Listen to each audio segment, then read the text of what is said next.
따뜻한 국물 요리부터 시원한 면 요리까지 우리가 음식을 즐길 때 소금, 간장, 된장 등 다양한 소스로 염도를 맞추어 맛의 균형을 찾습니다. 그 중에서도 일본의 소바는 특히 간장 베이스의 찌유에 찍어 먹는 독특한 방식이 있습니다. 마치 간이 되지 않은 쌀밥에 다양한 반찬을 곁들여 먹는 우리나라. 식문화처럼 간이 없는 자루소바에 소스를 더해 자연스러운 풍미를 이끌어냅니다. 그런데 자루소바를 찍어 먹는 소스는 유독 짜게 느껴질 때가 많습니다. 우리가 짜다라고 느끼는 염도는 1.0에서 1.3% 수준으로 일반적인 찌개의 염도와 비슷합니다. 그런데 소바 전문점에서 내놓는 소스는 염도가 2.0%를 넘어 심지어 3.0%에 달하기도 합니다. 과연 이렇게 짠 찌유를 사람들은 어떻게 즐길 수 있는 걸까요? 오늘은 이 소스의 염도 속에 숨겨진 역사적 배경과 미식을 추구한 이유에 대해 함께 알아보겠습니다. 자루소바와 함께 나오는 소스가 짜게 만들어진 가장 큰 이유는 바로 보존성 때문입니다. 소바가 에도 시대 1603만 1868년에 대중적인 음식으로 자리 잡았을 당시에는 냉장고가 존재하지 않았습니다. 간장, 가쓰오부시 등 귀한 식재료로 만든 찌유는 쉽게 상할 수 있었기에 염도를 높여 부패를 방지하는 것이 최선의 보존 방법이었습니다. 고농도의 소금은 미생물 번식을 억제하여 소스의 저장 기간을 크게 늘려주었죠. 당시에는 이렇게 짜게 만든 찌유를 면에 직접 부어 먹는 것이 아니라 필요에 따라 물에 희석하거나 면을 들어 찍어 먹는 방식으로 활용했습니다. 이는 농도를 조절하며 염도를 조절하는 동시에 귀한 간장을 아껴 쓰는 지혜이기도 했습니다. 하지만 현대에는 냉장 기술이 발달하여 찌유의 보존성을 위해 염도를 높일 필요가 없어졌습니다. 그럼에도 불구하고 많은 소바 전문점에서 여전히 높은 염도를 고수하는 것을 볼 수 있습니다. 이것은 전통을 지키려는 의지일까요? 아니면 음식의 풍미를 극대화하면서 가게의 이익을 위한 전략일까요?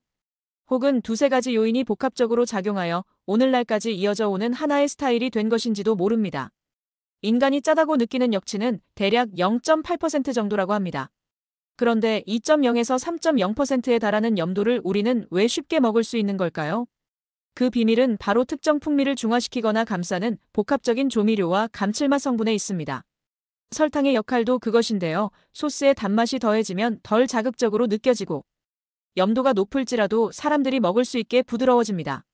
설탕은 염도를 덮기도 하고 염도와 어우러져 깊은 풍미를 형성하는 데도 기여할 수 있습니다.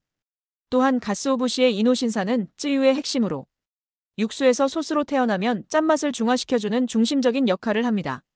가쓰오부시에는 이노신산이라는 성분이 풍부합니다.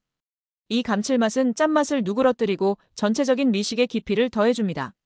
간장의 글루탐산과 어우러지면 강력한 시너지 효과로 계속 끌리는 마성의 맛을 만들어내는 것입니다. 이 소스에는 설탕 외에도 미림이 들어가 당도와 약간의 산미를 더합니다. 강력한 풍미를 위해 다양한 아미노산이나 핵산 성분이 추가되기도 하는데 멸치나 건표고버섯 등이 염도를 중화하고 감칠맛을 폭발시키는 역할을 합니다. 이러한 성분들과 미량의 산미 등이 절묘하게 배합되면서 단순한 짠 간장, 소스가 아닌 복합적인 풍미의 향연을 선사하게 됩니다. 간이 거의 없는 싱거운 메밀면을 이 찌유에 살짝 찍어 먹음으로써 면의 고소함과 복합적인 풍미가 어우러져 완벽한 조화를 이루게 됩니다. 찌유의 높은 염도를 고려할 때 자루소바를 즐기기 위한 몇 가지 지혜가 있습니다. 면을 찍는 것이 핵심으로 메밀면을 찌유에 담그는 것이 아니라 면발의 끝부분만 살짝 찍어 먹는 방법입니다.